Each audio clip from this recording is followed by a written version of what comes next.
Salut tout le monde. Bienvenue dans ce nouvel épisode de notre podcast pour apprendre le français de façon naturelle, simple et surtout vivante. Aujourd'hui, on va parler d'un truc qui arrive à tous les apprenants, et même à nous parfois. Ce moment où tu veux dire un mot, mais il ne vient pas. Tu sais exactement ce que tu veux dire, mais rien. Trou noir.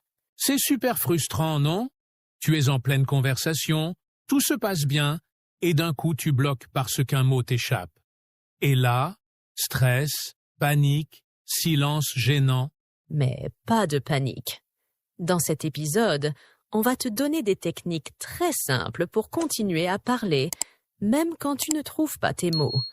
Tu vas apprendre à gérer ces blancs sans paniquer, à gagner du temps et à rester fluide et confiant dans tes conversations.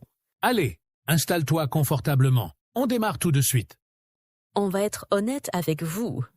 Même les meilleurs apprenants, même ceux qui ont un bon niveau, perdent leurs mots en pleine conversation.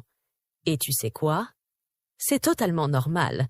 Le problème, ce n'est pas d'oublier un mot. Le vrai problème, c'est ce que tu fais à ce moment-là. Et justement, la première astuce pour ne pas bloquer, c'est d'avoir des phrases de secours prêtes dans ta poche, comme un réflexe. Pas besoin de réfléchir. Tu les sors automatiquement.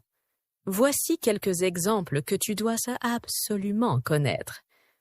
Comment on dit déjà? J'ai oublié le mot, mais c'est comme « tu sais ». C'est le truc qu'on utilise pour. Et ce qui est super important à retenir, c'est que les natifs font exactement pareil. Sérieusement, vous croyez qu'on a toujours les bons mots, qu'on parle comme dans les livres? Non, on oublie, on cherche, on improvise. Imagine. J'ai oublié le mot. C'est comme un couteau, mais pour tartiner le pain. Ah, une spatule? Oui, voilà, merci. Et voilà, la communication continue. La personne te comprend. Tu apprends un mot. Tu restes confiant. C'est gagnant sur toute la ligne. Et le plus beau dans tout ça? Tu montres que tu es actif, que tu cherches à t'exprimer, que tu veux vraiment communiquer, même si ce n'est pas parfait. Et les gens en face le sentent. Ils vont t'écouter avec plus d'attention. Ils vont vouloir t'aider parce que tu es engagé dans l'échange. Tu sais, beaucoup d'apprenants se taisent quand ils bloquent. Ils attendent d'avoir le mot parfait. Sauf qu'il ne vient pas. Et le silence devient gênant. Mais toi, tu peux casser ce cercle. Exactement. Et on va te dire une chose. Ces petites phrases, c'est de l'or. Parce qu'elles te permettent de gagner du temps, de garder le contrôle de la conversation, et même de faire sourire la personne avec qui tu parles. Et plus tu les utilises, plus elles deviennent naturelles. Tu vas même te surprendre à les dire sans y penser. Donc, ce qu'on te conseille, choisis 3 ou 4 phrases de secours, apprends-les par cœur et entraîne-toi à les dire à voix haute, tous les jours, comme une routine. Et surtout, utilise-les dès que tu parles avec quelqu'un, même toi-même. Tu verras, le jour où tu bloques, tu ne bloqueras plus vraiment. Tu enchaîneras avec « Attends, j'ai oublié le mot mais c'est comme… » et bam, tu restes dans le flow, tu ne perds pas le rythme, tu restes dans la langue. Alors là, écoute bien, parce que cette technique peut littéralement sauver n'importe quelle conversation. Tu ne trouves pas un mot? Pas grave. Décris-le. Tu n'as pas besoin du mot exact. Tu as juste besoin de faire comprendre ce que tu veux dire. Et la meilleure façon de faire ça, c'est de rester simple. Pas besoin de vocabulaire compliqué, ni de faire des phrases longues. Prenons un exemple. Tu veux dire « gratte-ciel », mais ce mot t'échappe. Pas de panique. Tu dis simplement « un bâtiment très haut, comme à New York ». Et bam! La personne en face comprend tout de suite. Mission accomplie. Exactement. Ou un autre exemple tout bête. Tu oublies le mot aspirateur. Tu bloques, tu stresses. Et là, au lieu de paniquer, tu respires et tu dis Tu sais, la machine pour nettoyer le sol, qui fait du bruit. Et voilà. L'autre personne va te dire « Ah, un aspirateur ?» Et toi, tu réponds « Oui, merci. » Et ce mot, crois-moi, tu vas t'en souvenir pour la prochaine fois, parce que tu l'auras utilisé dans une vraie situation. Et tu sais quoi? C'est 100 fois plus puissant que d'apprendre des mots isolés sur une liste de vocabulaire. Là, tu les vis, tu les échanges, tu les ressens dans la vraie vie. Oui, parce que ce n'est pas juste de la mémorisation, c'est de la communication vivante. Et tu n'imagines pas à quel point ton cerveau adore ça. Il va associer le mot à une émotion, à une interaction réelle. Et là, le mot devient actif. Il est prêt à ressortir la prochaine fois. Et en plus, cette méthode booste ta confiance. Tu sais que, même sans avoir le mot exact, tu peux toujours faire passer ton message. Tu n'es plus dépendant du dictionnaire dans ta tête. Donc vraiment, retiens ça. Ne reste jamais bloqué sur un mot. Décris-le. Utilise des images, des comparaisons simples, des gestes même si besoin. Ce qui compte, c'est la communication, pas la perfection.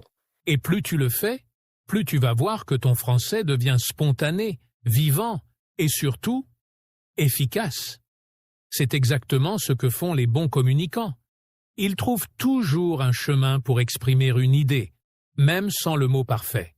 Et là, je vais vous partager une astuce que j'adore personnellement, parce qu'elle est ultra simple, ultra efficace, et qu'on peut l'appliquer immédiatement. Ce sont les petits mots qu'on utilise pour gagner du temps quand on parle. En anglais, on les appelle « filler » et en français, on en a plein aussi. Des mots qu'on insère dans nos phrases quand on cherche ces mots, quand on réfléchit ou tout simplement quand on parle comme tout le monde. Quelques exemples? Ben en fait. Tu vois? Attends, je cherche le mot. Et attention, ces petits mots ne sont pas une preuve de faiblesse, au contraire. Ils sont une vraie stratégie pour ne pas bloquer, pour garder la parole et continuer à structurer ton discours, même quand tu hésites. Mais oui, et ce que j'adore avec ces mots, c'est qu'ils rendent ta parole vivante, humaine et surtout naturelle. Parce qu'en réalité, personne, et je dis bien personne, ne parle sans hésiter. Même les natifs. On les utilise tous les jours, dans toutes nos conversations, sans même nous en rendre compte. Tu veux un exemple concret? Écoute ça. Alors, comment dire? C'est un peu, tu vois? Comme une voiture, mais électrique. Est-ce que cette phrase est parfaite? Non. Est-ce qu'elle est compréhensible? Absolument. Et surtout, est-ce qu'elle sonne naturelle? Carrément. Exactement. Et tu sais ce que ça change? Le regard des autres. Au lieu de penser que tu bloques, que tu paniques, la personne en face pense juste que tu cherches tes mots, comme tout le monde. Tu parais détendu, spontané, présent dans l'échange. Et ça, c'est la vraie magie de ces filleurs. Et un petit bonus. Il te donne le temps de réfléchir sans couper la fluidité. Ton cerveau peut chercher le bon mot tranquillement, pendant que tu dis « alors, tu vois ce que je veux dire ?» Et souvent, rien que le fait de continuer à parler aide ton cerveau à débloquer l'info. Donc le message, c'est simple. N'aie pas peur de parler comme ça. N'essaie pas de faire des phrases parfaites comme dans un examen de grammaire. Au contraire, parle comme les Français parlent, avec leurs pauses, leurs hésitations, leurs bah. C'est ça, la vraie langue vivante. Alors, on fait un petit récap rapide, histoire que tu repartes avec les bons outils. Si tu bloques en français, et ça arrive à tout le monde, surtout, ne panique pas.